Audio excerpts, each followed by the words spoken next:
This story is a fictional narrative inspired by real-life emotions and everyday experiences.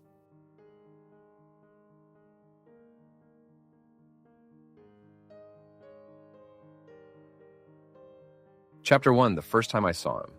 Sometimes you just look at someone for 1 second, but your heart gets stuck there for 17 years. Back then I was 19. 19 and living in a cheap apartment building on the edge of Austin, Texas. My room was on the first floor. It was always kind of damp and dark, but I could afford it with my waitress money from the fast food place 3 blocks away. I remember that Saturday afternoon so well.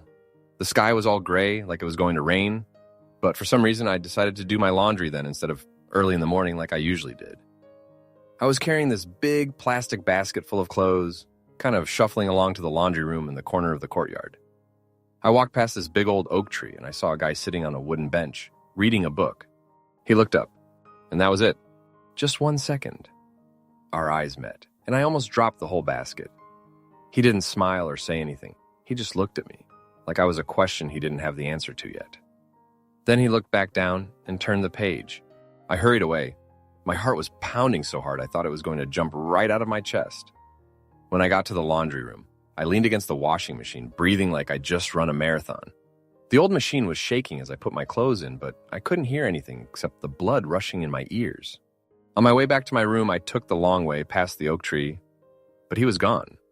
The bench was empty, just a few yellow leaves scattered on it.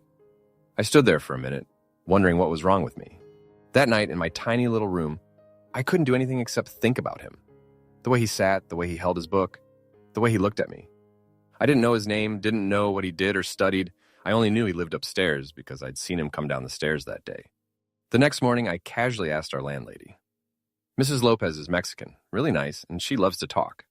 I pretended to ask about the rent for the upstairs rooms, then kind of offhandedly said, "Hey, isn't there a guy up there who's always reading under the oak tree?" Mrs. Lopez smiled. "Oh, that's Liam, honey. He's getting his master's degree in philosophy at the university. Really quiet guy. Doesn't talk much, but he's kind." Liam. I said that name in my head 100 times. Liam. Liam, Liam. It sounded like a whisper, like a song. From that day on, 4 p.m. became my sacred time. I knew he usually came out to read then. I'd do my laundry at that time, hang my clothes at that time, go to the store at that time. Any excuse to walk past that bench under the oak tree. Sometimes he was there, sometimes he wasn't, but every time I saw him in the distance, my heart would skip a beat. I never dared to look straight at him. Just a quick glance, then I'd hurry on. Once I saw him writing in a notebook. Another time I saw him just staring up at the sky through the leaves.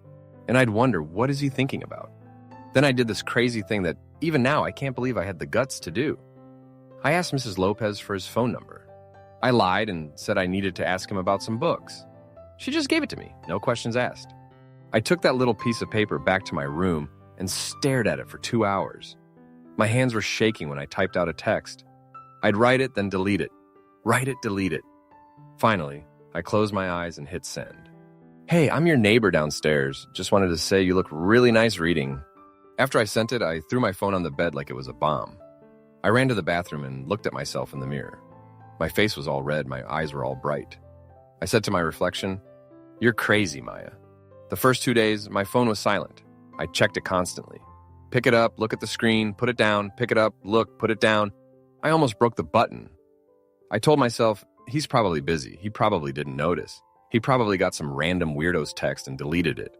Day 3, I started feeling stupid. I sat in my room, hugging my pillow, telling myself I'd forget about him. I'd never text him again. I'd never think about him again. Then on the 4th night, I was eating instant noodles when my phone buzzed. I looked at the screen, unknown number. My heart stopped for a second, then started pounding like crazy. I opened the message, my fingers were shaking. "Sorry for the late reply, I'm not good at texting, thank you." I read that message like 20 times. Thank you. He said thank you. He didn't tell me to stop bothering him. He didn't ask who I was. He just said thank you. I bit my lip, thought for a minute, and then texted back, "What are you reading?" This time he answered faster, like 30 minutes later. "Heidegger, do you know it?" I had no idea who Heidegger was. I'd never heard that name before, but I Googled it right away. Then I texted back, "The German philosopher? The one who talks about existence?" This time he answered after 2 hours. "Yeah. Do you read philosophy?" "I don't read philosophy, I just read Google." But I texted, "I've looked into it a little. And that's how our texts started. A little bit every day. Just about books. About the books he was reading, about the questions he was thinking about. I didn't understand everything, but I tried. I read the books he mentioned. Even when they were so hard, they made me want to cry. I looked up every term, learned every concept, just so I could text him back without sounding totally clueless. He never texted me first, but whenever I texted him, he'd answer, even if it took a day or two. And I noticed something weird. He usually answered around 2 or 3 in the morning. I'd wake up then, see my phone light up, and wonder, does he have insomnia, or does he just think of me late at night? I never asked. I was afraid if I asked, he'd know how much I noticed. He'd think I was strange. Then Valentine's Day came. I was home for a school break. My hometown is 4 hours from Austin, a little town in central Texas where my parents still live in our old house. Valentine's night around 8 p.m. It was drizzling. I was sitting in the living room watching TV with my mom. She asked why I wasn't out with friends. I laughed and said a 19-year-old girl doesn't need Valentine's Day. Then my phone rang. Unknown number, I answered. There was silence for a minute. Then this low voice said, I'm at your school gate. Can you come down? My heart stopped. That voice. I'd never heard it on the phone before, but I knew right away who it was. I ran out of the house without even explaining to my mom. I splashed through puddles. My flip-flops got soaked, but I didn't care. The school gate was 2 blocks from my house. I ran and ran and ran like I'd never run before. And there he was. He was standing in the drizzle. No umbrella, no raincoat. His hair was wet. His denim jacket was dark with water. He was holding a bunch of red roses, bright red under the yellow streetlights. He looked at me, that look again, like I was a question he didn't have the answer to. He stepped forward and handed me the flowers. My hands were shaking as I took them. The petals were wet and cool. He said, and then Happy Valentine's Day. Then he turned around and walked to this old car parked on the street. He got in, started the engine, and drove away. I stood there, holding the flowers, watching his car disappear into the rain. Tears ran down my face. I didn't know if I was crying because I was happy or because of some sad feeling I couldn't explain. He'd driven 4 hours from Austin to see me, in the cold rain at night, just to say one sentence and give me flowers. Then he left. He didn't wait for me to say anything else. He didn't ask if I got back to my room safely. He didn't text to see if I made it inside. I stood there for a long time. The rain soaked my hair and my clothes. The roses in my hands had raindrops on them that sparkled like crystals. That night I slept with the flowers. I lay in bed looking at the bright red roses on my old study desk, thinking, he must like me too. He's just shy. He just doesn't know how to show it. Tomorrow he'll text me. Tomorrow he'll say something. Tomorrow he'll... But I was wrong. He wasn't shy. He just didn't know how to stay. For 3 whole hours after he gave me the flowers until he got home. Not one text. Not one call. Not one message asking if I'd made it inside, if I was wet, if I was okay. At 3 a.m., my phone was still silent. I lay there staring at the dark ceiling, holding the flowers that were already starting to wilt a little. And I wondered, why? Chapter 2, The Distance Called Education. I thought if I studied harder, if I got a master's degree too, he'd look at me differently. Turns out, the person I needed to convince wasn't him. It was me. After that Valentine's night, I waited. I waited for a text, a call, something from him. The first day, I figured he was tired from the long drive. The second day, I figured he was busy. The third day, I told myself tomorrow. But nothing happened. He was still the same. He'd still answer my texts, still pick up when I called, but he never initiated. I'd text first, he'd answer later. I'd ask, he'd reply. I'd tell him stories, he'd listen quietly, then say, oh, that's nice, or really? Polite, gentle, and distant. I started noticing the books he was reading. Foucault, Derrida, Heidegger were still there. But now there were new names I'd never heard. Deleuze, Lyotard, Baudrillard. I went to the school library and checked out a book by Foucault. After 3 pages, I had to read every sentence 3 times and still didn't understand. Long words, abstract ideas swirling in my head like a tangled mess. I sat in the library, this thick book in my hands, my eyes blurring over the words. A student next to me was typing away, writing an essay about something. I glanced at her screen and saw words like structuralism and postmodern. I closed the book, stood up, and went home. That night I texted him, Foucault is so hard, any tips? A day later he replied, just read slowly, read it again after you finish. You'll get used to it. No magic tricks, just patience. And I was patient. I read. Even when I didn't understand, I looked up every word, read every analysis online. But every time I understood a little bit, I felt smaller. Because I knew for him, this stuff was like daily bread. For me, it was like learning a foreign language from scratch. Then one time I ran into Alex in the first floor hallway. Alex was Liam's roommate, same program, and sometimes I'd see them talking under the oak tree. That day, Alex was carrying laundry, saw me, smiled, and stopped. "You're Maya, right? The one who texts with Liam?" I nodded, a little embarrassed. Alex laughed. "Liam's about to defend his PhD dissertation. He's got a bright future. His advisor says his dissertation could be published as a book." I smiled awkwardly. "Yeah, he's really smart." Alex patted my shoulder. "You should keep studying too. Community college doesn't get you anywhere." Then Alex walked away, leaving me standing there with those words echoing in my head. Community college doesn't get you anywhere. That night I went to my room and closed the door and just sat on my bed. I looked at my bookshelf, a few old community college textbooks, some cheap novels from the thrift store. I looked at my associate degree certificate on the wall, the cheap wooden frame, the paper already a little yellow. I stood up, opened my closet, and rummaged through old papers. Finally, I found my college acceptance letter from when I graduated high school. I'd gotten into a decent university, but because I had no money, I'd chosen community college instead. I held that paper, looking at the words, "Congratulations on your acceptance," and tears just started flowing. I looked at myself in the mirror. A 22-year-old girl with swollen eyes, messy hair, holding an old piece of paper. I said to my reflection, "You're not good enough for him. You're just a community college grad, a waitress, and he's about to be a doctor." I didn't sleep that night. I lay there staring at the ceiling, thinking about the future, thinking about him, thinking about the distance between us. The next morning, I did something that even now I don't know where I found the courage to do.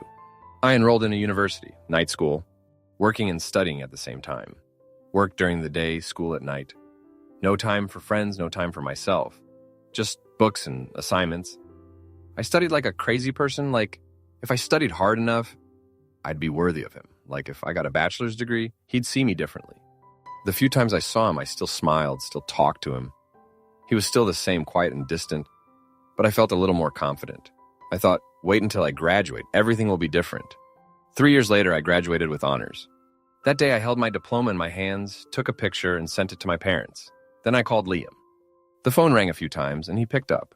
His voice was still warm, like always. "Liam, I graduated with honors." There was silence on the other end for a moment. Then he said, "That's great, congratulations." Silence. I waited. I waited for him to ask what I studied. I waited for him to ask if I was tired after 3 years of working and studying. I waited for him to ask if I needed anything, or at least, "What are you doing tonight? Want to celebrate?" But there was nothing. Just silence. Then he said, I'm a little busy right now. Talk later, okay?" And he hung up. I sat there, the phone still at my ear, listening to the dial tone. I looked at my honors diploma on the table. The diploma I'd poured sweat and tears into for 3 years. The red ink, the president's signature, my name printed officially. Suddenly it felt so meaningless. That night I opened my phone and read all his texts from the last 3 years. Hundreds of them. I read them one by one. From his first text, "Sorry for the late reply. I'm not good at texting. Thank you." To his last, "Yeah, I'm reading. Sleep well." I read them over and over. Not once did he ask, "Are you okay?" Not once did he say, "I miss you." Not once did he talk about himself or ask about me. Just polite, short, distant replies. I sat there, phone in my hand, tears streaming down my face. I realized something painful. I'd thrown myself into studying for 3 years just to prove I was worthy of him. But he never asked me to. He never told me to study harder, to get this degree or that. I made up that measuring stick myself. I created that distance myself. And I'd tried to cross it, but the destination wasn't him.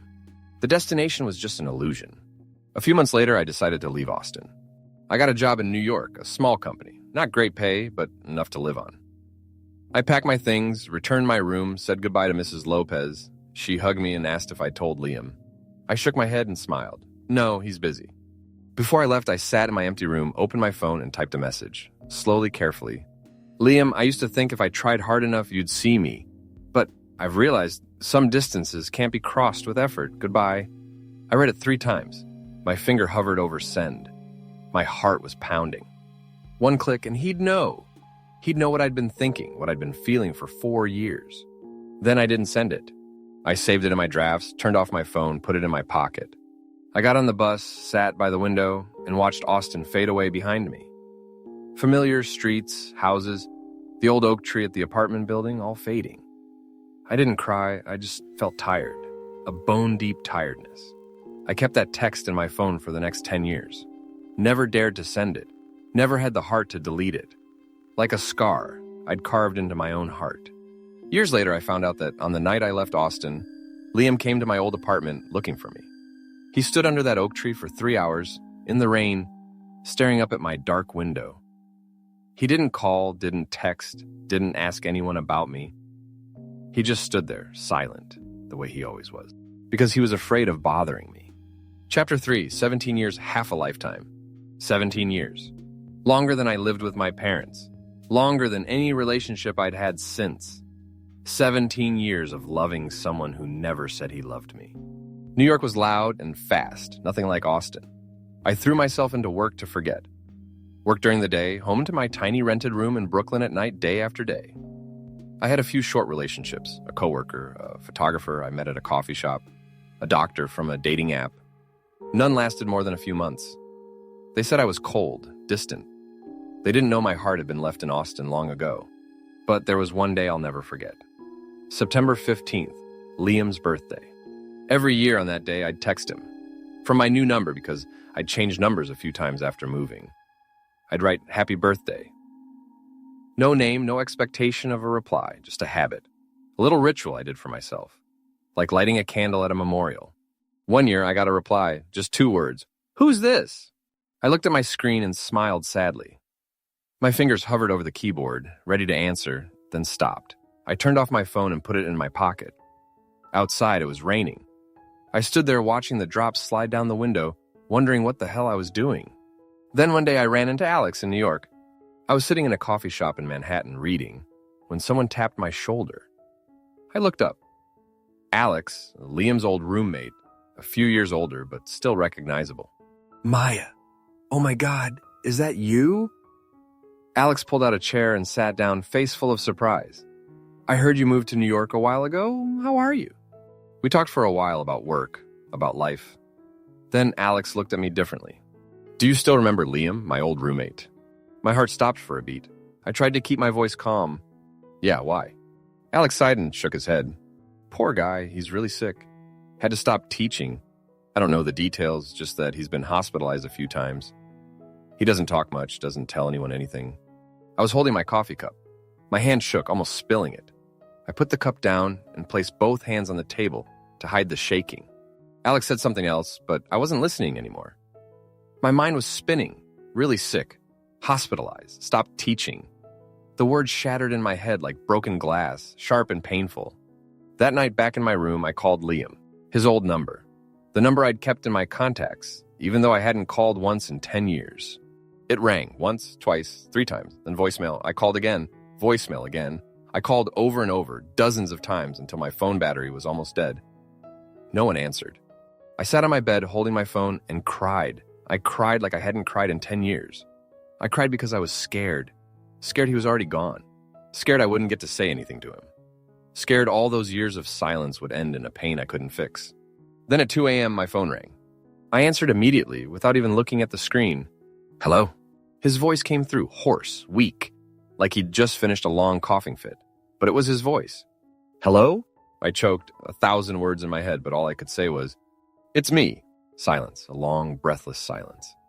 I could hear him breathing on the other end, soft, steady, but different somehow. Then he said, "I know." More silence. I could feel my heart pounding in my chest. He knew. He knew it was me. After 10 years, he still recognized my voice. "I heard you're sick," I said, my voice shaking. "Are you okay?" "I'm okay," he said. "The sickness is better now. I'm getting ready to go back to teaching." I breathed a sigh of relief. Tears came again, but this time from relief. "Can I come visit you?" Silence, longer than before. Don't, he finally said. His voice was soft as a sigh. "I don't want you to see me like this." I wanted to say, "I don't care how you are, I just want to see you." But I didn't. 17 years and I'd learned to be silent. "Okay," I said. "Take care of yourself then." "Okay." We said a few more random things, then hung up. I looked at my phone, relieved but also empty. He was alive. He was okay. That was enough. But then I wondered, what am I to him that I should worry? What right do I have? I look back at 17 years, longer than my childhood and longer than anything I had. Not once did he say he loved me. Not once did he promise anything. I was just an old friend, a distant memory in his life, a girl who used to live downstairs, who used to text him about books, who got roses on a rainy Valentine's night. What was I? Nothing. Then the pandemic hit. New York became eerily quiet. Empty streets, ambulance sirens day and night. I worked from home, looking out my window at a frozen city. Every day, news of someone dying from COVID. Every day, phone calls with bad news. One night, I couldn't sleep. I sat by the window, looking at the tall buildings sparkling with lights in the distance. I thought about death. If I died, what would I regret most? The answer came clearly, like a knife cutting straight into my heart. I'd never told Liam I loved him. I didn't want to die with that still inside me, whether he loved me or not, whether he belonged to someone else or not. I wanted to say it for myself. At 3 a.m., I picked up my phone. My hands were shaking, sweaty. I dialed his number. It rang. Once, twice, 3 times. He answered. My heart stopped. I opened my mouth, but before I could say anything, his voice came. Cold, final. I got married a month ago. This is my wife. Talk to her, okay? I froze. Rustling sounds like someone taking the phone from him. Then a young woman's voice. Hello, are you Liam's friend? I sat there, phone at my ear, staring into space. My lips moved, but no sound came out. Then, with some strength I didn't know I had, I said, Congratulations, I wish you both happiness. I hung up. The phone fell from my hand, hit the floor with a thud in the quiet room. I didn't pick it up. I just sat there looking out the window. 1 a.m. in New York. The lights from the tall buildings still shone. The city that never sleeps. But I wanted to sleep and never wake up. That night I didn't cry. I just sat there looking out the window, telling myself it's over. 17 years, it's over. I don't know what I'd been waiting for all those 17 years, a promise, a confession, or just a chance to say goodbye properly. But in the end, I got something I never expected. A phone call with another woman's voice.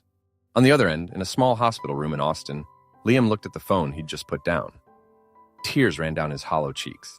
The young woman sitting next to him, his sister, looked at him with red eyes. She'd just played a part, answered the phone, said a few short words. Brother, why? She asked, her voice choked. She loves you. It's so obvious. Liam closed his eyes. His hand shook as he put the phone on the bedside table. I know. Then why didn't you let her know the truth? Why did you make me pretend? Liam opened his eyes, looking at the white hospital ceiling. He sighed, each breath painful. I don't want her to see me like this. His sister covered her face and cried. Liam reached out and gently touched her hair. His hand was thin, blue veins visible under pale skin. Don't cry, he said softly. Please, don't let her know. Promise me. His sister nodded, but the tears kept flowing. Chapter 4, The Truth from His Brother. There are some truths that, if you knew them sooner, could change your whole life.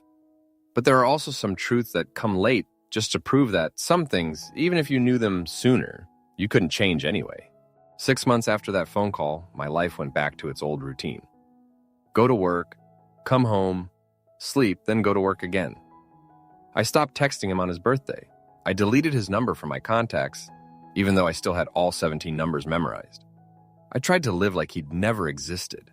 Then one night, I was scrolling through Facebook and saw a friend request. Name, Michael Coleman. Profile picture. A middle-aged man, salt and pepper hair, smiling warmly. I clicked on his profile and saw he lived in Austin, Texas. I saw he had a few photos with a younger man, thinner, but I recognized him immediately. Liam. I accepted the request, my hands shaking a little. Michael messaged me first. Hi, I'm Liam's brother. You're Maya, right? Liam used to mention you. I replied, Yes, hi, I'm Maya. And so the messages began. Just small talk, checking in on each other. Michael asked how I was doing in New York, what kind of work I did. I asked about him, about his family. We both avoided mentioning Liam like an unspoken agreement. Until one day, Michael messaged, Did you know Liam is still in love with you? I was drinking water and almost choked. I laughed thinking he was joking. I typed back, But he's married, don't tease me. Michael didn't reply right away. 1 minute, 2 minutes, then 3 dots appeared, showing he was sending a voice message. I tapped to listen. Michael's voice was low, serious, no joking at all. Liam was never married. He lied to you. I sat frozen. The words echoed in my head, but they wouldn't sink in. They just floated there, like something foreign, something I couldn't understand. I listened to the voice message again. Once, twice, 3 times. Those words kept repeating in my ears. Liam was never married. He lied to you. My hands shook. I picked up my phone and called Michael, not caring what time it was or if it was convenient. He answered immediately. Michael, my voice shook. Is that true? Silence for a moment. Then Michael sighed. It's true, Maya. Liam was never married. That day, he had his sister pretend to be his wife, so you would give up. My heart stopped. Blood rushed to my head, my face burning hot, then turning cold. But why? My voice was barely a whisper. Sit down, Michael said. Oh, it's a long story. I sat down on the floor, my back against the wall, knees pulled up, still gripping the phone. Liam has had a severe autoimmune disease for 10 years now, Michael began. He had just defended his dissertation and was teaching at the university. The disease kept getting worse. He had to quit teaching, living dependent on medication and family care. There were times he was hospitalized for months at a time.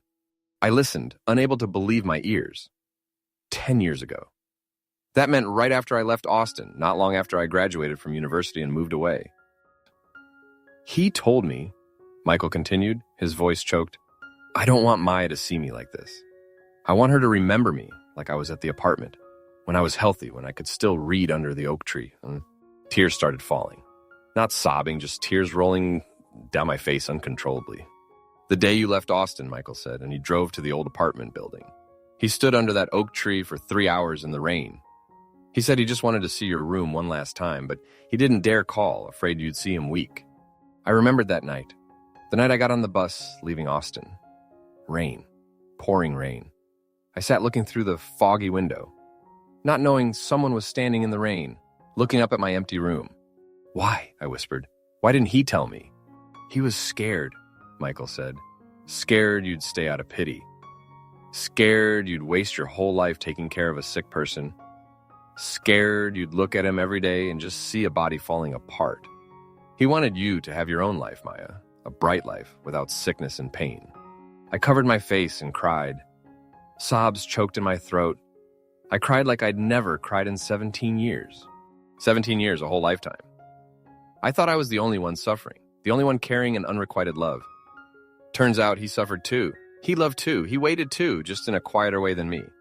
I was angry at him for hiding, angry at myself for not being strong enough to stay, to see the truth, angry at the day I decided to leave Austin without saying a word, without asking a single question. But above all, I ached for him. Ached so much my heart felt squeezed, like someone was crushing it from the inside. His image appeared in my mind, thin, sick, sitting in a white hospital room, alone, silent, and still thinking of me every day. How long does he have? I asked, my voice breaking. Michael was silent for a long time. So long I thought he'd hung up. We don't know anymore, he finally said. The disease goes up and down. But he asks about you every day, Maya. Every day. I sat there, on the cold floor, phone still at my ear, tears still flowing. Outside the window, New York was lighting up. Millions of sparkling lights, but all I could see was one person standing under an oak tree in the rain, looking up at my empty room for 3 hours. 17 years. I thought I was the only one carrying an unrequited love. Turns out, we were both lonely, parallel to each other all that time. Neither of us dared to cross over. I wiped my tears and took a deep breath. A decision formed in my mind, clear as sunshine after rain. Michael, I said, I'm coming to Texas. I'm going to see him, whether he wants me to or not. I can't let one more day go by in silence. Michael was quiet. Then he said, his voice worried, he won't see anyone. He locks himself in his room. Doesn't want anyone to see him like this. If you come, he won't even open the door. I closed my eyes. In my head, his voice echoed, I don't want you to see me like this. But this time, I wouldn't listen to him. That's okay, I said. I'll wait. I'll wait outside his door under the oak tree in the rain as long as it takes. I've waited 17 years. I can wait a few more days. Michael said nothing, but I heard a sigh of relief, like he'd been waiting for this for a long time. I hung up and looked out the window. New York was still noisy, still lit up. But inside me, everything had changed. Tomorrow morning, I'd book a ticket to Texas.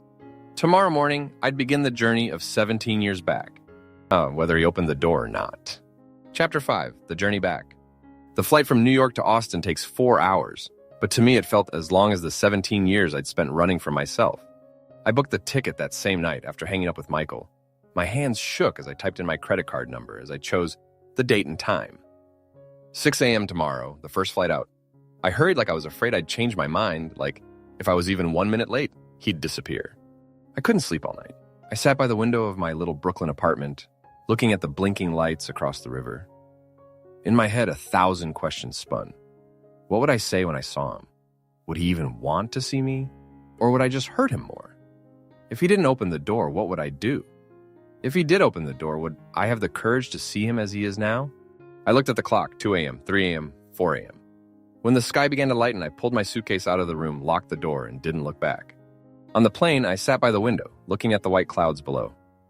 I opened my phone and scrolled through old photos. Photos of me back at the apartment, photos with Mrs. Lopez, a photo of the old oak tree I'd snapped one afternoon. Then I suddenly realized something.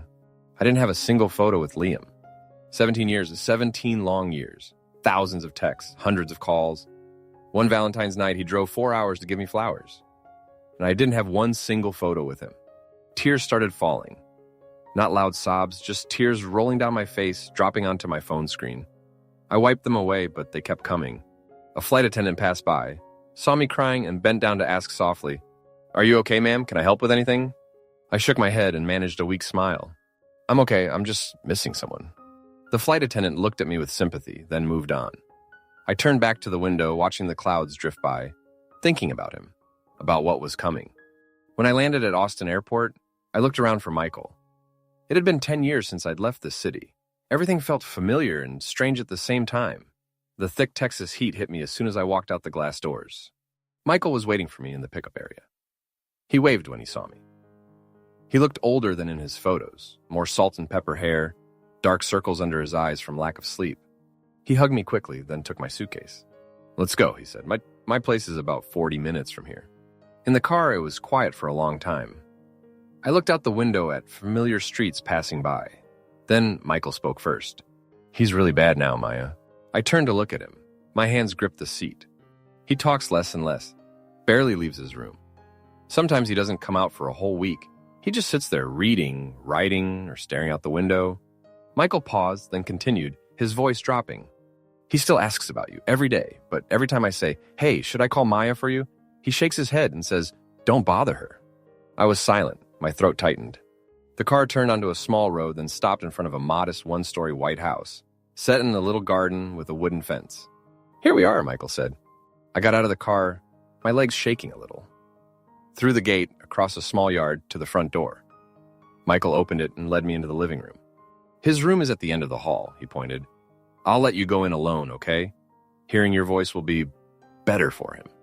I nodded, but put down my suitcase, then I walked. The hallway was long and dim. Each step felt heavy. My heart pounded so hard I thought it would burst out of my chest. My hands were ice cold, palms sweaty. I stopped in front of the last door. A dark brown wooden door, shut tight. I stood there listening to my heart thumping.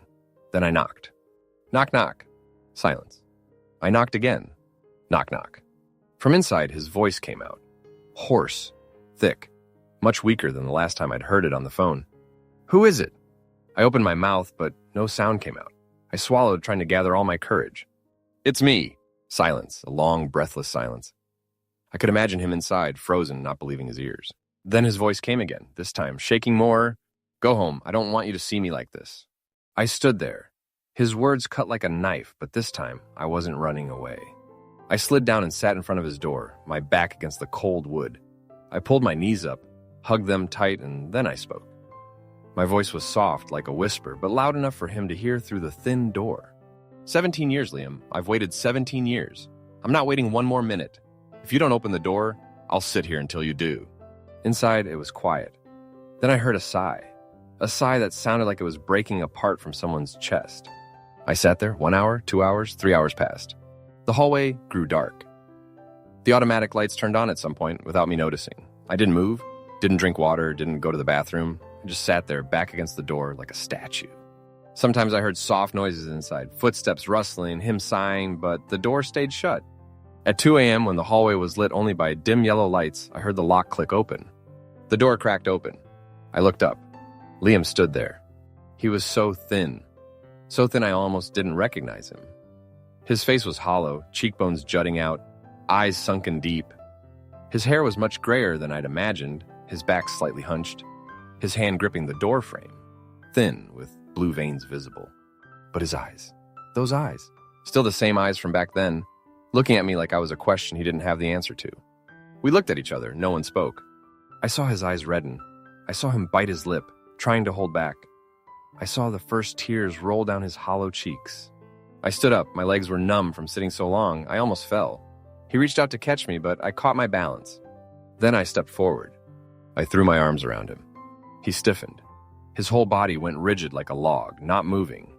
I wrapped my arms around him, feeling every bone in his back, feeling the warmth from his thin body. Then slowly, gradually, he lifted his arms. He hugged me back. I felt his shaking hands on my back, felt him press his face into my hair, felt every choked sob in his chest. We both cried. No one said anything, no words needed. 17 years of silence, 17 years of waiting, 17 years of pain and misunderstanding. All of it disappeared in that hug. For the first time in 17 years, I was holding him.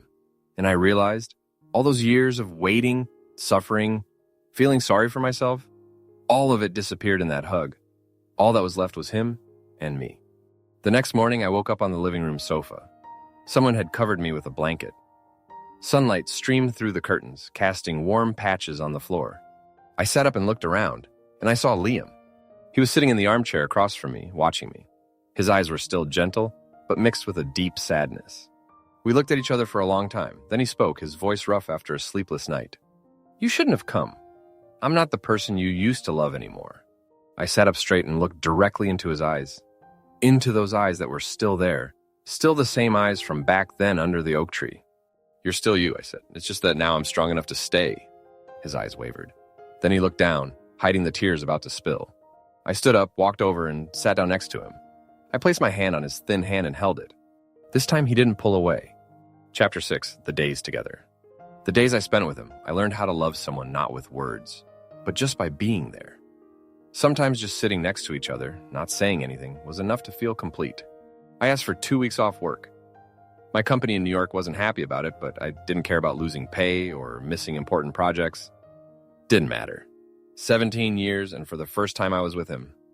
2 weeks was nothing compared to 17 years. Every morning I'd wake up before him and go to the kitchen to make porridge. My hands would shake when I held the knife to chop onions, not because I was afraid of cutting myself, but because I was happy. Happy to cook for him. Happy knowing he was sleeping in his room just a few steps away. When he woke up, I'd bring the bowl of porridge to his room. He'd sit up against the headboard and watch me. I'd sit next to him, scoop up a spoonful, blow on it to cool it down, and bring it to his mouth. He wouldn't say anything, just look at me. But his eyes would get red. "I can eat by myself," he'd say, his voice weak. I'd shake my head. "Let me do it." He wouldn't argue anymore. At noon, when the sun was out, I'd help him walk to the garden. He moved slowly, every step heavy. His thin arm rested on my shoulder. I could feel every bone through his thin shirt. I didn't cry. I was strong now. I'd spread an old blanket on the wooden bench under the oak tree. He'd sit down, close his eyes, and breathe in the fresh air. I'd sit next to him and hold his hand. Our hands intertwined, silent. "Do you remember the oak tree at the apartment?" he asked. I smiled. "I remember. The first time I saw you was under that tree." He nodded slightly. "I remember too. You were carrying a laundry basket and you almost dropped it." I laughed out loud. "You noticed." I noticed, and I thought, I wonder what that girl's name is, which room she lives in. My heart fluttered. For the first time, he was telling me about that day in his gentle, warm voice. In the afternoon, I'd read to him. He loved old books with worn leather covers and yellowed pages. I'd read slowly, each sentence carefully, sometimes looking up at him. He'd close his eyes and listen, the corners of his mouth lifting slightly. That smile, the smile I thought I'd never see again. One day, while he was napping, I was alone in his room. It was small, neat, full of books.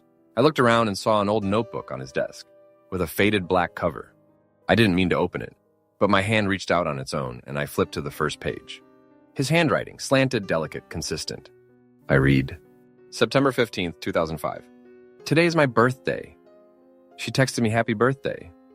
She didn't sign her name, but I knew it was her, 7 years now, and she still texts. I don't dare reply, don't dare ask how she's doing. I'm afraid if I know she's okay, I'll be weak and reach out. I'm afraid if I know she's not okay, I'll suffer because I can't be there. My hands shook. I turned the page. April 3rd, 2008. Today I read a book and thought of her immediately. If only I'd been brave enough back then. If only I were healthy. But I'm not. I'm just a coward, afraid of hurting the person I love. Tears started falling. I flipped faster. December 20th, 2015. Maya called. I answered. Her voice was the same. Still made my heart race. She asked how I was, said she wanted to visit. I said no. I lied and said I was going back to teaching soon. I don't want her to see me like this. I want her to remember me like before, under the oak tree, reading, healthy. I turned to the last pages. February 10th, 2023. Today Michael told me Maya knows everything. She's coming here soon. I'm scared, so scared. Scared she'll see me like this. But I also want it so much. Want to see her. If only I were healthy, if only... The writing stopped there, unfinished. But I knew what he was going to write. If only he were healthy, he'd run to me. If only he were healthy, he wouldn't have let 17 years pass for nothing. I sat there, the notebook in my hands, tears soaking the pages, the ink smeared, but I couldn't stop crying. You read it? I looked up, startled. Liam stood at the door, leaning against the frame, watching me. His eyes were red, too. I nodded, unable to speak. He walked slowly into the room and sat down next to me. We sat together on the floor, our backs against the bed frame. Why didn't you tell me back then? I asked, my voice choked. Why did you let me leave? Liam was quiet for a long time. Then he spoke, his voice soft as a sigh. Because I love you. I turned to look at him. He didn't look back, his eyes fixed on the space in front of him. Back then, I just found out I was sick. The doctor said no one knew how long I had. Maybe 5 years, maybe 10, maybe less. He paused, swallowing hard. I thought if I die, Maya will be heartbroken. Better to let her think I don't love her. At least she'll hate me and then forget me. He turned to look at me, his lips trembling. But I never expected you'd text me on my birthday for 17 years. I knew it was you, no matter how many times you changed your number. And every time I got that text, I cried. I hugged the notebook to my chest, like I was holding a piece of him. And that phone call? I asked. Why did you say you were married? Liam looked down at his hands. Those thin hands, blue veins visible. Because I was in the middle of a bad treatment. I thought I wasn't going to make it. I wanted you to have a reason to let go, to start a new life without feeling guilty. I looked at him, at his hollow face, his sunken eyes, his hair grayer than his age. And I saw, after everything, he was still him. Still the boy who sat reading under the oak tree that day. I took his hand and pressed it to my cheek. His hand was cold, trembling slightly. Liam, I said, my voice soft but steady. Do you know, for 17 years I've only loved you. I tried to love other people, but I couldn't. Not because I was stubborn, but because there's only room in my heart for you. He looked at me. His eyes were red, glistening with tears. Then the first tears rolled down his hollow cheeks. I'm sorry, he said, his voice breaking. I'm sorry I wasn't brave enough. I pulled him into my arms and held him tight. He rested his head on my shoulder and cried like a child. And I stroked his hair, kissed his graying head, and cried with him. That day, I understood something.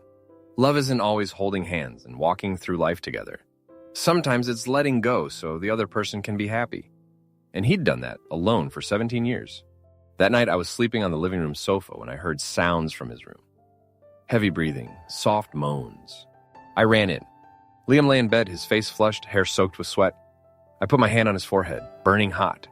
Liam, wake up, I called, panicked. He opened his eyes, looked at me vaguely, then closed them again. I ran out and called Michael. 10 minutes later, the ambulance came. They put him on a stretcher, and I ran after them, holding his hand tight.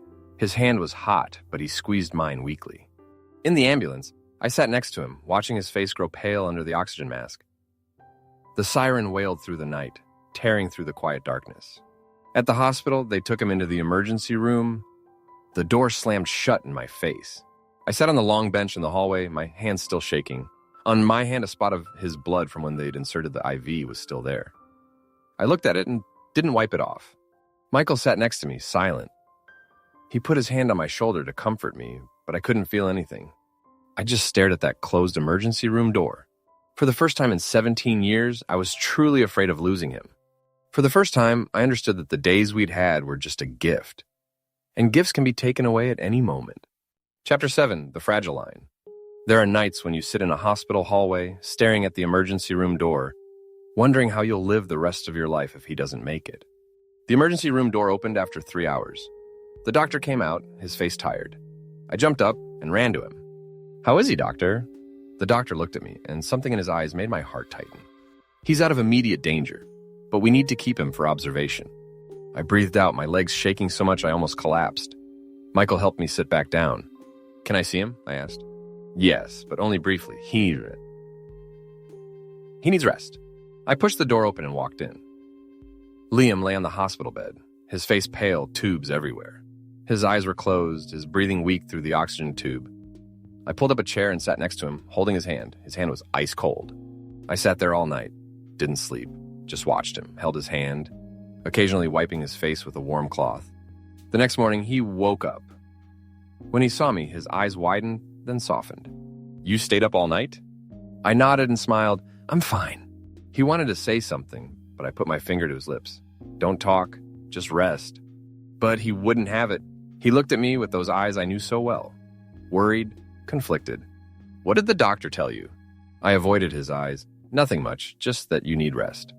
He looked at me for a long time. Then he said, his voice weak but steady, "Don't hide things from me. I know how sick I am."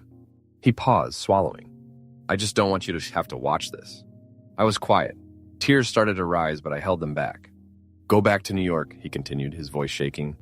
"Don't waste your time on me anymore. You have your whole life ahead of you."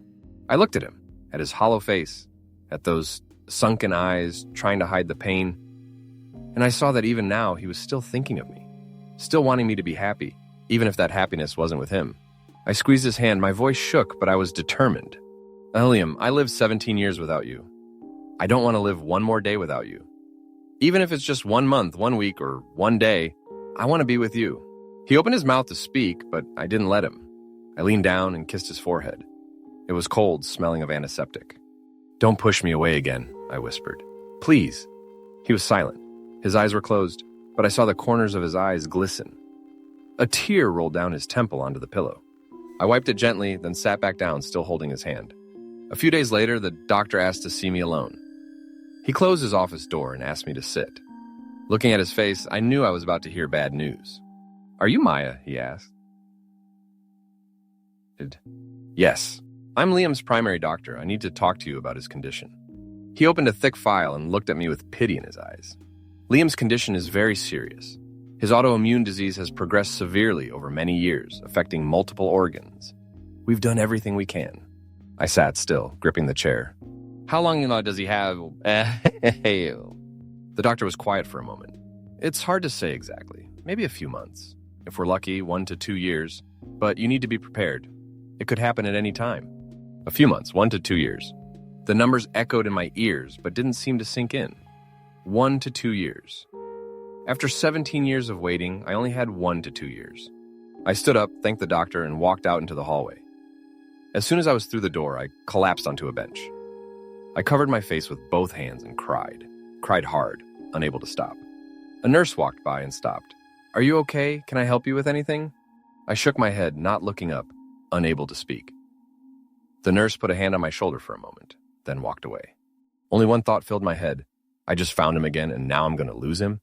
I sat there for a long time, wiped my tears dry, took deep breaths, then stood up. I couldn't let him see me cry. I couldn't. When I went into his room, Liam was lying there looking out the window. When he heard me, he turned. He looked at me, then stopped at my red eyes. He didn't ask. He just reached out his hand. I walked over and took it. We were silent, hand in hand. After a long time, he said, "I'm not worth you loving me like this." I leaned down and pressed my cheek to his chest. I listened to his heartbeat. Weak, slow, but still there. "You don't get to decide that," I said softly. "Let me decide my own life." He was quiet for a long time. His hand gently stroked my hair slowly, bit by bit. It felt warm, even though his hand was cold. Then he spoke. His voice was light as smoke, like he was afraid that saying it out loud would make it disappear. "I love you, Maya." I looked up at him. His eyes were red, glistening with tears. "I've never said this to anyone," he continued, his voice shaking. "But I loved you from the first moment I saw you at that apartment, and I've loved you every day since." I looked at him, at those eyes that had followed me through my dreams for 17 years. Those eyes were looking at me now, for the first time without hiding, without looking away. For the first time in 17 years, I heard him say, "I love you." And I realized how long I'd waited for those words. They came late, but they came, like a final gift from fate. I pressed my face to his chest and cried. Not from pain this time, but from happiness, because finally I'd heard him say it. He held me, comforting me. We lay there in that white hospital room with ambulance sirens occasionally passing by outside. In the days that followed, I stayed with him whenever I could. Morning at the hospital, night at Michael's to rest, then back in the morning. I read to him, told him stories about New York, watched the sunset with him through the window. One day when he was feeling a little better, I sat next to him, held his hand and said, "Liam, I've decided. I'm quitting my job in New York and moving back to Austin to live with you." He sat up straight, looking at me with panicked eyes. "No, I don't want you to sacrifice your career for me." I looked straight into his eyes. "If not for you, then for who?" He was silent. I knew he was struggling. Struggling between wanting me to stay and wanting me to have the best life possible. "It's been 17 years, Liam," I continued. "I've lived for myself for 17 years. I have a career, friends, a life in New York. But I've never had you. Now I have you, even if it's just for a short time. I don't want to lose that." He looked at me, his eyes red. "But your job, I can find a job in Austin," I interrupted. "Or work remotely. I can do anything as long as I'm with you." He was quiet for a long time. Then he pulled my hand and placed it on his chest. "I'm so scared," he whispered.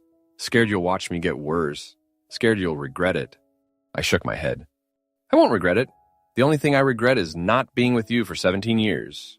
He looked at me, his eyes incredibly gentle. Then he nodded just slightly. I leaned down and kissed his lips. For the first time in 17 years, my lips touched his. Warm, gentle, full of love. Outside, the sunset was falling, painting the hospital room gold. Chapter 8, The Final Days. They say that when you know you're about to lose someone, every moment becomes precious. I learned to love him through every breath, every cough, every restless sleep. I moved back to Austin. The apartment I rented was just a 10-minute walk from his house. Small, simple, but with a window overlooking an old oak tree. Every morning when I woke up, I'd look at that tree and think of him. Every day I'd go to his house. Morning porridge, afternoon reading, evening sitting by the window watching the sunset. He wasn't strong enough to go to the garden anymore. His bed was pushed against the window, and he'd lie there looking out at the small patch of sky. I put a chair next to his bed, close enough to hold his hand whenever I wanted. On the bedside table, I placed a small vase of flowers. Every week I'd change them. Roses, daisies, sunflowers, whatever I thought would make him happy. One day while I was arranging flowers, he called out, "Maya." I turned around. He was lying there looking at me. His face was more hollow than before, his breathing weak, but his eyes were still bright. "Do you regret it?" he asked, coming back. I stopped. The rose in my hand froze in midair. I turned to look at him and put the flower down on the table. I walked to his bed, sat down, and took his hand. "I regret the 17 years I wasn't with you, but now I just wish we had more days." He looked at me, his eyes glistening. Then he smiled, a weak smile, but warm. "I wish that too. I wish I'd been brave enough to tell you back then." I leaned on down and kissed his forehead, a gentle kiss, full of love. The next day I brought out his diary. I sat by the window and read to him the things he'd written about me. He blushed and waved his hand. "Don't read that stuff." But I smiled, flipped through a few pages, and stopped at one entry. "Today I saw her laughing with that friend of mine. I was so jealous. But what could I do? What kind of future do I have that I could even approach her?" I looked up at him. "When did you write this?" He blushed. For the first time, I saw him blush. His pale face suddenly turned pink and he looked away. "Back when I first met you." I laughed, then I cried. "What friend was that?" I asked, laughing and crying at the same time. "Alex," he whispered. "Back then I saw you laughing with him in the yard. I was going crazy with jealousy." I pressed my face into his hand, crying harder. My tears soaked his thin hand. "If you'd said one word back then," I said, my voice choked. "Just one word, I would have stayed. I never would have left you, no matter what happened." He was quiet. His hand gently stroked my hair, slowly. After a long time, he said, his voice shaking, "I'm sorry, I thought I was doing the right thing. But looking back now, I see how stupid I was." I looked up. His eyes were red, tears rolling down his hollow cheeks. I stood up and walked to his bed. I lay down next to him, gently, afraid of hurting him. I wrapped my arms around him and pressed my face to his chest. He weakly lifted his hand and stroked my hair. "It's okay," I whispered. "We have now. That's enough." Outside, golden afternoon light poured through the window, covering us both in warmth. The room was silent, except for his breathing, weak but steady, and his heartbeat soft under my ear. I didn't know how many days we had left. But every day I woke up next to him, I felt lucky. Lucky to love, to be with him, to hold his hand until the very end. The days after that, I stayed with him more. I read to him, his favorite old books with worn leather covers and yellowed pages. I told him about New York, about the work I'd done, and about the friends I'd made. He listened, sometimes smiling, sometimes asking a few questions. I cooked his favorite foods: chicken porridge, pumpkin soup, toast. He ate very little, just a few spoonfuls, but I still cooked, still fed him spoon by spoon. At night, when he slept, I sat next to him and watched him. I looked at his face in the darkness, listened to his breathing. Some nights he'd struggle to breathe, and I'd wake up, hold his hand, whisper words of love until he calmed down. Michael would visit sometimes. He'd look at me with grateful eyes. Once he said, "He's so happy since you came back." I've never seen him smile this much. I just smiled. Inside, I felt both happy and sad. Happy that he was having happy days at the end of his life. Sad knowing these days were numbered. One morning, I arrived as usual. Opened the door, went into his room. He was already awake, lying there, looking out the window. When he heard me, he turned. I walked over, bent down to kiss him. Then I reached out to help him sit up to take his medicine. But he couldn't sit up. He tried, his body tensing, sweat breaking out, but he couldn't lift himself off the bed. He looked at me, eyes wide, panicked. I froze for a second. Then I sat down next to him, hugged him, and slowly helped him sit up. My hands shook, but I tried to stay calm. He leaned against me, breathing hard. His eyes were still panicked, looking at me like he was searching for answers. I knew. Time was running out. I held him tight and whispered in his ear, "I'm here, I'm always here." He slowly relaxed, resting his head on my shoulder. We sat there in the room filled with morning sunlight, neither of us speaking. But I knew he understood, and he knew I understood. The days we had left, I would be with him, until the very last moment. Chapter 9, The Last Promise. There are some promises I know I'll keep for the rest of my life. And there are some promises I know I can't keep, no matter how much I want to. Liam was taken to the hospital for the last time on an autumn morning. The leaves were starting to turn yellow, and there was a chill in the air. On the way to the emergency room, he still held my hand tight, squeezing gently like he was afraid I'd disappear. I sat in the hospital hallway, staring at that closed emergency room door. This time I didn't cry. I just sat there, my hands folded together, silent. Michael sat next to me, not saying anything. He just put his hand on my shoulder, a soft pat. 3 hours later, the doctor came out. His face showed tiredness and pity he couldn't hide. We did everything we could, but his condition is very bad. Be prepared. It might only be a few more days. A few days. I heard those words echo in my ears, but somehow they didn't shock me like before. Maybe I was prepared. Maybe I knew this was coming. Maybe I was just trying my hardest to be strong because he needed me. I stood up and walked into his room. Liam lay there, his face pale, tubes everywhere. His eyes were closed, his breathing weak through the oxygen tube. I pulled up a chair and sat next to him, holding his hand. His hand was ice cold, but I held on tight. I sat there all morning, all afternoon. He didn't wake up. Just the steady sound of the breathing machine and the beeps of the heart monitor. I talked to him, told him about the first day I saw him, about the laundry basket I almost dropped, about those first texts where my hands shook so much I'd type the wrong words. About that Valentine's night he drove 4 hours to give me flowers. About the 17 years I texted him happy birthday without signing my name. I talked and tears fell, but I kept talking. By evening, he opened his eyes. I was leaning down to wipe his face when I saw him looking at me. Those eyes, even sunken and tired, still looked at me with the gentlest gaze. He smiled, a weak smile. "You're still here?" I bent down and kissed his forehead. "I'll always be here until the very end." He looked at me for a long time. Then his eyes turned to the window. Outside, the sunset was falling, painting the whole sky gold. The last ray of sunlight slanted through the window, casting soft light on the wall. He said, his voice weak, "I really miss that oak tree at the old apartment." I understood. I went out and asked the nurse. They rolled his bed to the hallway where there was a big window looking out at the hospital courtyard. There, an old oak tree stood tall, its leaves already turning yellow and red. He lay there, looking at the tree through the glass. His eyes were distant, like he was looking at a memory far away. "The first day I saw you," he said, his voice light as smoke, "I was sitting under that oak tree reading. You walked by and almost dropped your laundry basket. I looked at you and wondered, would I ever get a chance to meet you?" I smiled, tears rolling down my cheeks. I remember too. I went back to my room and couldn't sleep, just thinking about you. He turned to look at me, his eyes glistening. The next day you texted me, I continued. I was so nervous, my hands kept shaking and I couldn't type. He smiled. That smile, even weak on his hollow face, was still so beautiful. I got your text and I was nervous too, he whispered. Didn't know how to reply. Afraid I'd say something stupid, afraid you wouldn't like me. I held his hand tight and pressed it to my cheek. His hand was cold, but I could still feel warmth inside. We were so stupid, I said, 17 years. Both of us were stupid. He nodded slightly, his eyes watery. We sat in silence, looking at the oak tree outside. The sunset slowly faded, darkness began to fall. Streetlights came on, casting warm orange light on the leaves. Then he held my hand and pulled me closer. His voice whispered, like he was afraid the night wind would carry his words away. Maya, promise me something. I leaned close, my ear near his lips. Anything, tell me. He paused for a moment, then he spoke slowly, each word careful. Later, when I'm gone, you have to live well. Don't lock yourself in the past. Love again, if you get the chance. I cried. My tears fell on his pillow, soaking the white sheets. I can't promise that, I choked out. He smiled, a gentle smile, like he already knew what I would say. Then promise me this, he said. Every year on my birthday, go outside, sit under some oak tree and text me. Even if I'm not here anymore, you still text me, okay? I looked at him, at those eyes that had followed me for 17 years. Those eyes still looking at me with all their love, even as his body faded day by day. I nodded, choked up. I promise. He smiled, content.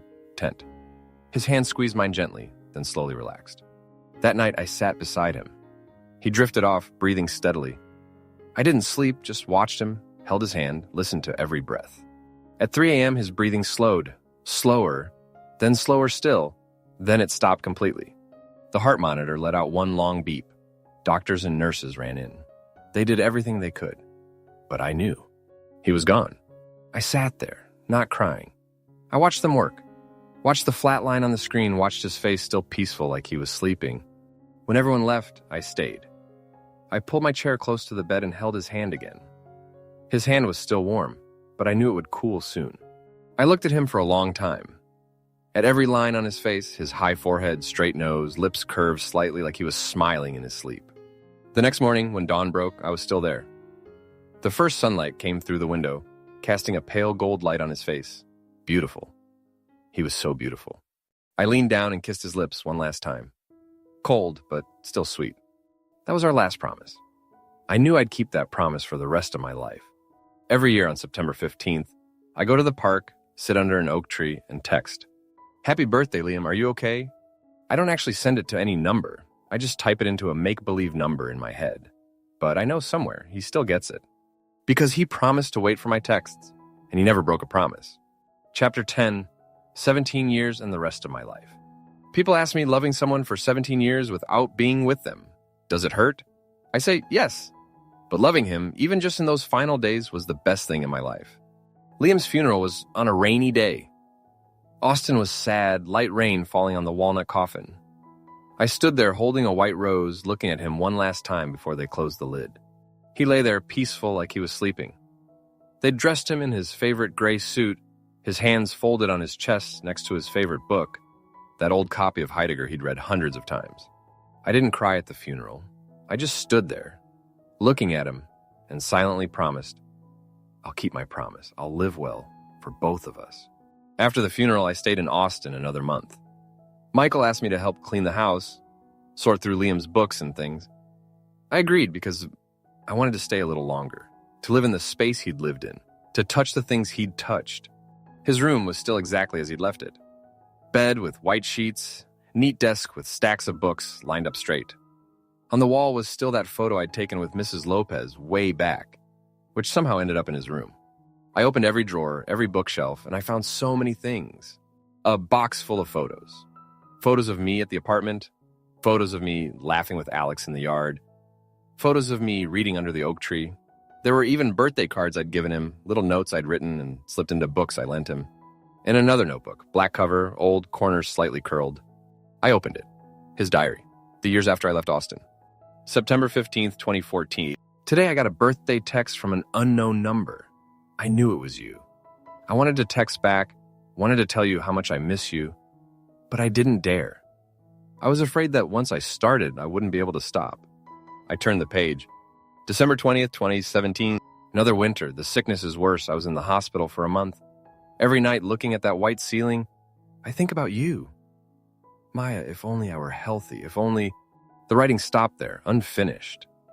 But I knew what he wanted to write. If only he were healthy, he'd come find me. If only he were healthy, he wouldn't let 17 years pass for nothing. I turned to the last pages written before I came to visit him. March 5th, 2023. She's coming back. I'm both scared and hopeful. Scared she'll see me like this. Hopeful I'll get to see her, even just once. Today I asked the nurse to wheel me to the garden to look at the young oak tree I planted last year. It's growing so fast. I wonder, will she ever sit under that tree someday? Will she think of me? Maya, if there's a next life, I hope I'm healthy. Healthy enough to run to you, hold your hand, and never let go. I cried. Tears fell on the yellowed pages, smearing some words. But this time, my tears felt light, because I knew he loved me, truly loved me, and I got to be with him in his final days. I held the notebook and walked to the back garden. There, a young oak tree was reaching toward the spring sun. Fresh green leaves, straight trunk. I sat down under it, leaned against the trunk, and closed my eyes. A light wind blew, rustling the leaves. I felt the warmth of the sun, the coolness of the wind, and I felt him somewhere very close. Michael came and sat next to me. He looked at the young oak tree, then at me. Liam was so lucky to have you, he said. Now that he's gone, what will you do? I looked up at the clear blue sky, where white clouds drifted slowly. I'll go back to New York, keep working, but I won't forget him. I'll keep my promise. Michael nodded, not saying anything more. We sat there under the young oak tree, silent in the warm sun. 5 years later. I'm 42, still living in New York, still doing the same graphic design job. My hair has a few silver strands now, a few more laugh lines around my eyes. But I'm okay. I never married. A few men passed through my life, but none stayed long. Not because I didn't give them a chance, but because I realized that I didn't need anyone to complete me anymore. I'd completed myself with the love I gave him and the love he gave me. I have friends, a job I love, weekend trips, nights watching movies alone, Sunday mornings reading by the window. I'm not lonely, I'm just alone. And that's okay. Every September 15th, I go to Central Park. I find an old oak tree, sit in its shade.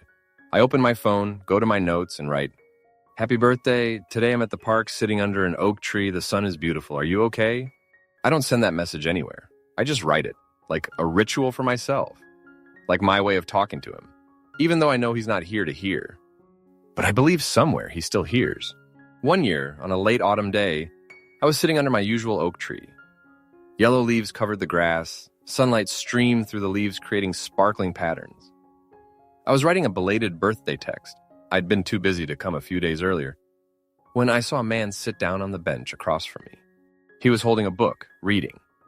The sunlight hit his brown hair, making it shine. He looked up, caught my eye, and smiled politely. My heart fluttered a little.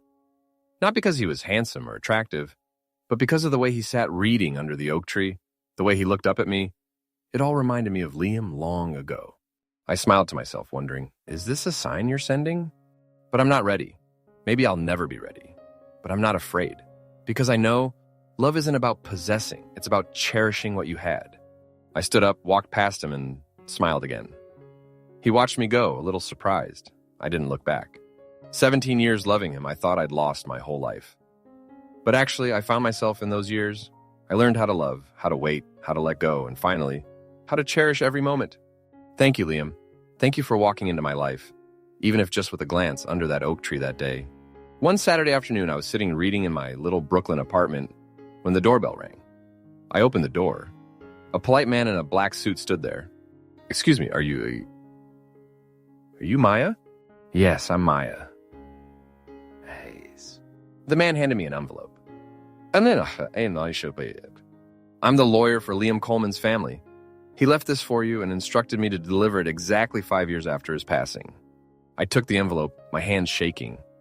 I thanked the lawyer, closed the door, and sat down on the sofa. The envelope was brown, old, with his handwriting on it. His writing slanted, delicate, heartbreakingly familiar. I opened it. Inside was a small notebook, worn brown leather cover, and a piece of paper with these words. "To Maya, the love of my life, I know you'll keep your promise, But I also want you to know, I never really leave you. I'm in every breeze, every ray of sun, every oak tree you sit under. Keep living, Maya. Live for both of us. I held the notebook and opened it. It was his diary, the final days he wrote for me, even knowing I wouldn't read it until much later. First page. March 20th, 2023. Maya came back. She's sleeping on the sofa. I sit here watching her, not believing my eyes. She's so beautiful, still as beautiful as that day, even after 17 years. I don't know how many days I have left, but I'll write. Write for her, for all the things I never got to say. I turned the pages. The following pages were each day he spent with me, from his perspective. He wrote about the porridge I cooked, the afternoons I read to him, the times I fell asleep next to his bed. Last page. April 3rd, 2023. Today I'm so weak. Can't sit up by myself anymore. Maya was so scared, but she tried to hide it. I saw her hands shake when she helped me sit up. I want to tell her so much. Thank her for coming back. Thank her for 17 years of birthday texts. Thank her for loving a coward like me. But I can't say it. I just look at her, hold her hand. Maya, if there's a next life, I promise I won't run. I promise I'll run to you from that very first glance, tell you I love you, never make you wait. Live well, my love. I'll wait for you. Somewhere else, under another oak tree. I finished reading, tears streaming down, but I smiled. I smiled from happiness, from his final words, from the love he had for me that was still there, whole, untouched by time and space. Outside the window, a gentle breeze blew, rustling the curtains. I looked out and smiled. Is that you, Liam? The wind blew again, soft like an answer. I held the notebook to my chest, closed my eyes, feeling the warmth from those old pages. 17 years, and the rest of my life. I'll keep living, for him, for me, for both of us.